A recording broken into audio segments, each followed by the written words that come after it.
Hello friends, स्वागत है हमारे अपने यूट्यूब चैनल ईगर क्लासेस में। तो फ्रेंड्स, आज हम आरपीएफ कांस्टेबल का सेट 15 कवर करेंगे। ठीक है, सेट 1 से लेकर 14 तक का कवर कर लिएगा और इसका प्ले लिस्ट भी बना दिया गया है। अगर आप लोग नहीं देखें तो इसका लिंक डिस्क्रिप्शन बॉक्स में दे दिया गया है, जाकर देख लीजिएगा।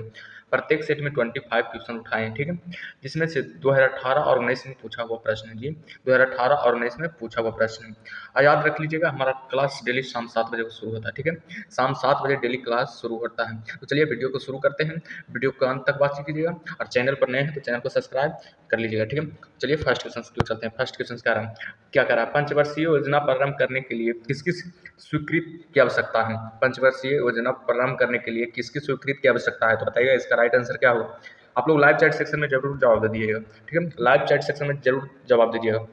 इसका राइट आंसर क्या होगा? इसका राइट आंसर हो जाएगा ऑप्शन नंबर बी, राष्ट्रीय विकास परिषद। ठीक है, अगर एग्जाम में पूछा जाए कि पंचवर्षीय योजना प्रारंभ करने के लिए किसकी स्वीकृति की आवश्यकता है, तो लगाइएगा राष्ट्रीय विकास परिषद की। ऑप्शन नंबर बी हमारा एब्सोल्युटली राइट आंसर हो जाएगा। ठीक है, नेक्स्ट क्वेश्चन को चलते हैं। क्वेश्चन नंबर 2 क्या कह रहा है? क्वेश्चन नंबर 2 कह रहा है कि कागज की मुद्रा जारी करने वाला पहला देश कौन था? कागज की मुद्रा जारी करने वाला पहला देश कौन था? तो बताइएगा अमेरिका कि जापान कि चीन, इनमें से कोई नहीं। बताइएगा कौन सा सही होगा, आप लोग बताइएगा। इसका राइट आंसर क्या होगा?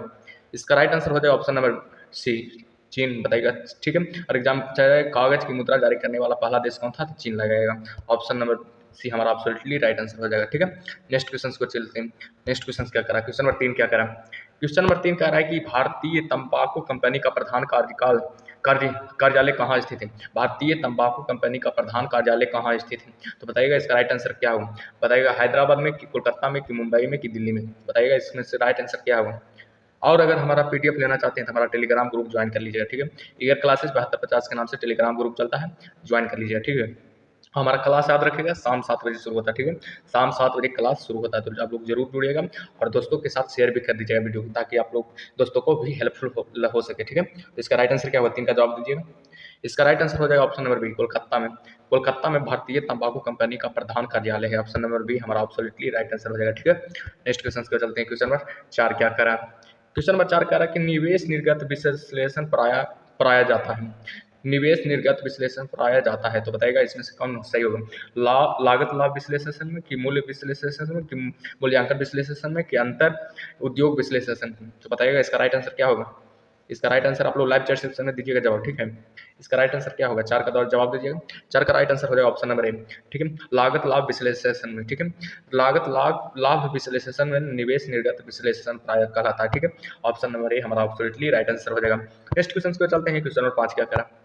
क्वेश्चन नंबर 5 कह रहा है कि मोटर वाहन में पीछे का दृश्य दिखाने वाले दर्पण होते हैं।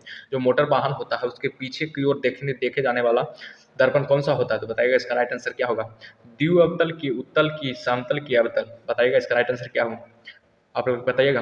5 का क्या आंसर होगा? इसका राइट आंसर हो जाएगा ऑप्शन नंबर बी, उत्तल। ठीक है, उत्तल दर्पण। अगर एग्जाम में पूछा जाए कि मोटर वाहन में पीछे का दृश्य दिखाने वाले दर्पण होते थे तो कैसा होते हैं, उत्तल की, समतल की, अवतल? तो बताइएगा उत्तल। हमारा ऑप्शन नंबर बी हमारा एब्सोल्युटली राइट आंसर हो जाएगा। ठीक है, नेक्स्ट क्वेश्चन को चलते हैं। क्वेश्चन नंबर 6 क्या करा? क्वेश्चन नंबर 6 करा आकाश का नीला रंग निम्नलिखित में से किसके कारण होता है? आकाश का नीला रंग निम्नलिखित में से किसके कारण होता है? तो बताइएगा इसका राइट आंसर क्या होगा।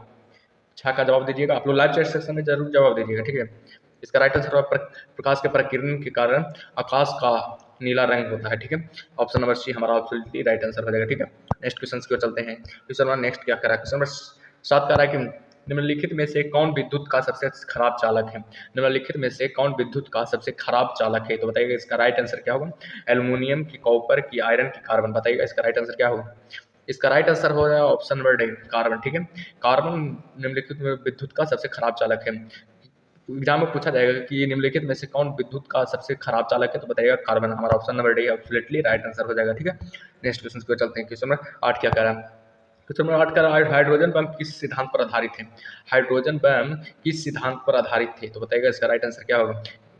ऑप्शन ए है कि नियंत्रण विखंडन अभिक्रिया के आधार पर, क्या नियंत्रण विखंडन अभिक्रिया के आधार पर, कि नियंत्रण श्रृंखला की अभिक्रिया के आधार पर, कि संलयन अभिक्रिया के आधार पर? तो बताइएगा इसका राइट आंसर क्या होगा। इसका राइट आंसर हो जाएगा ऑप्शन नंबर डी, संलयन अभिक्रिया के आधार पर हाइड्रोजन बम का सिद्धांत है। ठीक है, कुछ एग्जाम में पूछा जाएगा कि हाइड्रोजन बम किस सिद्धांत पर आधारित हो, तो बताएगा संलयन अभिक्रिया के आधार पर हाइड्रोजन बम आधारित है। ऑप्शन नंबर डी हमारा एब्सोल्युटली राइट आंसर हो जाएगा। नेक्स्ट क्वेश्चन को चलते हैं। क्वेश्चन 9 क्या कह रहा है?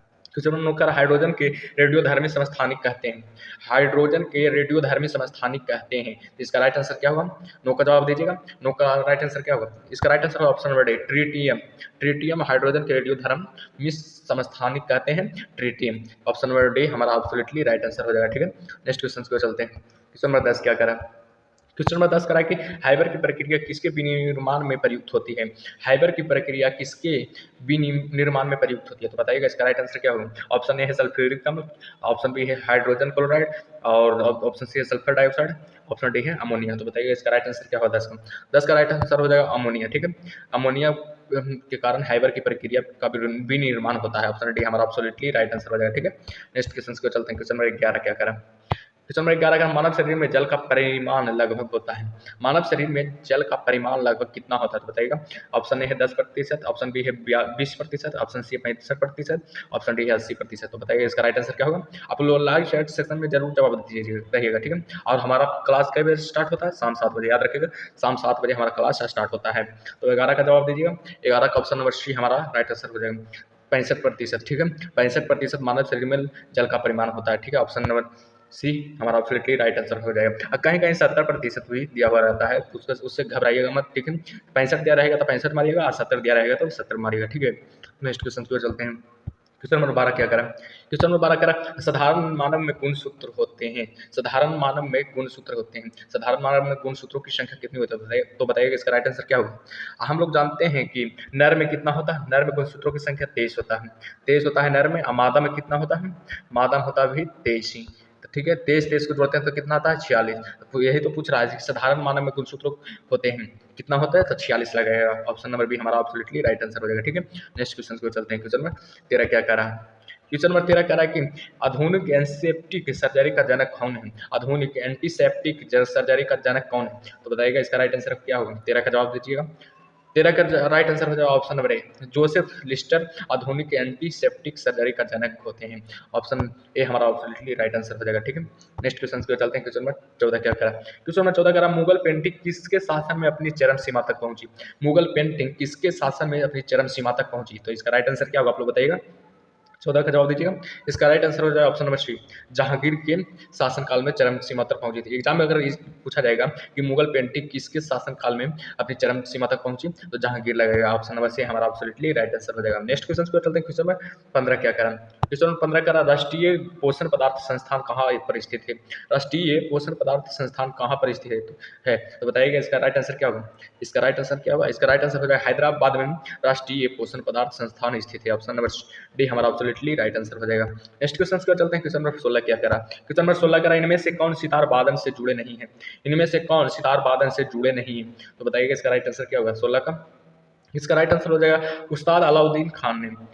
उस्ताद अलाउद्दीन खान सितार वादन से जुड़े नहीं है, बाकी सभी सितार वाद से जुड़े हैं। याद रखिएगा अमीर खुसरो भी सितार वाद से जुड़े हैं, अमीर खुसरो भी, रविशंकर भी और निखिल बनर्जी, ये सब सितार वादन से जुड़े हैं। लेकिन उस्ताद अलाउद्दीन खान ने सितार वादन से नहीं जुड़े हुए हैं। ठीक है, ऑप्शन सी हमारा राइट आंसर हो जाएगा। ठीक है, नेक्स्ट क्वेश्चन को चलते हैं। क्वेश्चन नंबर 17 क्या करा? क्वेश्चन नंबर 17 करा मैनोमीटर के द्वारा किसको मापा जाता है? मैनोमीटर के द्वारा किसको मापा जाता है? ऑप्शन ए है वायु दाब, दो ऑप्शन बी है गैसों का दाब, और ऑप्शन सी है द्रवों का घनत्व, ऑप्शन डी है सतह पर तेल का दबाव। तो बताइए इसका राइट आंसर क्या होगा? इसका राइट आंसर हो जाएगा ऑप्शन नंबर बी, गैसों को दाब को मापे जाने वाला यंत्र कौन है? मैनोमीटर। गैसों के दाब को मापे जाने वाला यंत्र कौन है? मैनोमीटर। ठीक है, ऑप्शन बी हमारा एब्सोल्युटली राइट आंसर हो जाएगा। नेक्स्ट क्वेश्चन को चलते हैं। क्वेश्चन नंबर 18 क्या करा? क्वेश्चन नंबर 18 करा एनालेक्टस किसकी पवित्र पुस्तक है? एनालेक्टस किसकी पवित्र पुस्तक है? वीवीआई प्रश्न है। ठीक है, ये वीवीआई प्रश्न नोट कर लीजिएगा। ठीक है, तो बताइएगा 18 का जवाब दीजिएगा। इसका राइट आंसर क्या होगा?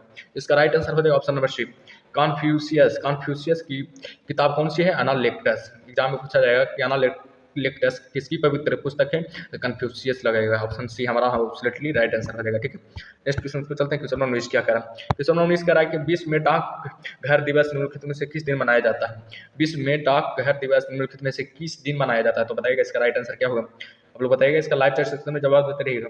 इसका राइट आंसर हो जाएगा ऑप्शन नंबर सी, 9 अक्टूबर को विश्व में डाक घर दिवस मनाया जाता है। ठीक है, एग्जाम में पूछा जाएगा कि विश्व में डाक घर दिवस निम्नलिखित में से किस दिन मनाया जाता है? तो बताइएगा 9 अक्टूबर को मनाया जाता है। ऑप्शन नंबर सी हमारा एब्सोल्युटली राइट आंसर हो जाएगा। नेक्स्ट क्वेश्चन को चलते हैं। क्वेश्चन नंबर 20 क्या कह रहा है?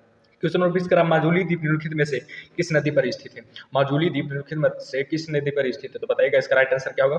इसका राइट आंसर हो जाएगा ऑप्शन नंबर सी, ब्रह्मपुत्र नदी पर माजुली द्वीप स्थित है। ऑप्शन सी हमारा एब्सोल्युटली राइट आंसर हो जाएगा। ये सभी वीवीआई इंपॉर्टेंट क्वेश्चन है, ठीक है, वीवीआई क्वेश्चन है, इसको नोट कर लीजिएगा, ठीक है। नेक्स्ट क्वेश्चन क्यों चलते हैं, क्वेश्चन नंबर 21 क्या कह रहा है? क्वेश्चन नंबर 21 कह रहा है, जम्मू कश्मीर का विशेष संवैधानिक स्थिति क्या है? जम्मू कश्मीर का विशेष संवैधानिक स्थिति क्या है? तो बताइएगा इसका राइट आंसर क्या होगा, इसका जवाब दे दीजिएगा।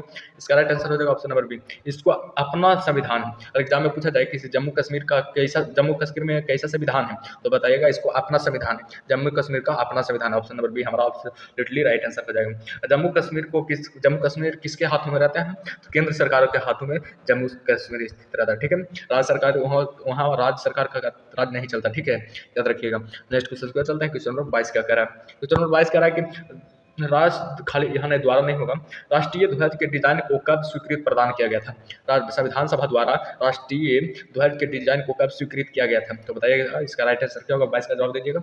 इसका राइट आंसर हो जाएगा ऑप्शन नंबर सी, जुलाई 1947 को, ठीक है। जुलाई 1947 को राष्ट्रीय ध्वज के डिजाइन को स्वीकृत की गई थी। ऑप्शन नंबर सी हमारा एब्सोल्युटली राइट आंसर हो जाएगा। क्वेश्चन नंबर 23 को चलते हैं। क्वेश्चन नंबर 23 कह रहा है कि निम्नलिखित में से किसे दादा साहेब फाल्के पुरस्कार प्राप्त हुआ है? निम्नलिखित में से किसे दादा साहेब फाल्के पुरस्कार प्राप्त हुआ है? तो ऑप्शन में ए है दीपावली भरत ठाकुर को, पुष्पलता दास को, कि भूपेन हजारिका को, कि चेतन दास को। तो बताइएगा इसका राइट आंसर क्या होगा, आप लोग इसका जवाब दीजिएगा लाइव चैट सेक्शन में। इसका राइट आंसर हो जाएगा option number C, Bhupen Hazarika को दादा साहेब फाल्के पुरस्कार प्राप्त हुआ है। ऑप्शन नंबर सी हमारा एब्सोल्युटली राइट आंसर हो जाएगा। नेक्स्ट क्वेश्चन को चलते हैं। क्वेश्चन नंबर 24 क्या कह रहा है? क्वेश्चन नंबर 24 का, असम का खजुराहो किस मंदिर को कहा जाता है? असम का खजुराहो किस मंदिर को कहा जाता है? तो बताइएगा इसका राइट आंसर क्या होगा, 24 का जवाब दीजिएगा। इसका राइट आंसर हो जाएगा option number C, Madan Kamdev को असम का खजुराहो का मंदिर किस, मदन कामदेव को, ठीक है। ऑप्शन सी हमारा एब्सोल्युटली राइट आंसर हो जाएगा। नेक्स्ट क्वेश्चन को चलते हैं। क्वेश्चन नंबर 25 क्या कह रहा है? क्वेश्चन नंबर 25 कह रहा है, हैदराबाद के निजाम के राजवंश का क्या नाम था? हैदराबाद के निजाम होगा, यहाँ पर मैं होगा, निजाम के राजवंश का क्या नाम था? तो बताइएगा इसका राइट आंसर क्या होगा। इसका राइट आंसर हो जाएगा ऑप्शन नंबर डी, निजाम शाही। हैदराबाद के निजाम का राजवंश का नाम था। ऑप्शन नंबर डी हमारा एब्सोल्युटली राइट आंसर हो जाएगा। आई होप कि वीडियो अच्छा लगा हो तो वीडियो को लाइक और चैनल को सब्सक्राइब कर लीजिएगा। और हमारा पीडीएफ लेना चाहते हैं तो हमारा टेलीग्राम ग्रुप ज्वाइन कर लीजिएगा, ईगर क्लासेस 7250 की ओर से चलता है, ठीक है। और मेरा इंस्टाग्राम भी फॉलो कर लीजिएगा। तो थैंक यू, ओके बाय।